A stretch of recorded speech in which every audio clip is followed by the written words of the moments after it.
Hello, welcome back to the channel.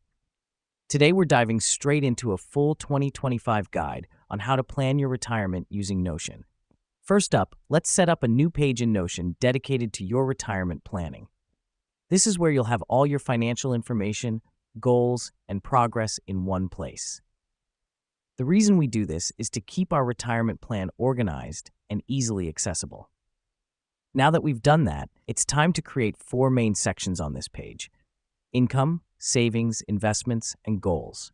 These are the critical pillars of any retirement plan. They help us understand where our money is coming from, where it's going, and how we're going to reach our retirement goals. Next up, let's fill out the income section. Here you'll list all your income sources, such as salary, rental income, or dividends. This helps us because it gives us a clear understanding of our financial inflow, an essential factor to consider when planning for retirement. Now, let's move on to the savings section. List all your savings accounts, their current balances, and the amount you add to them each month. The reason we do this is to keep track of how much money we've already set aside for retirement and how fast we're adding to it. Next up, we have the investments section.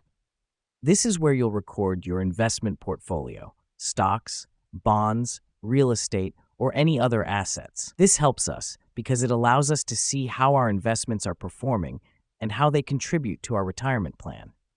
Lastly, let's talk about the goals section.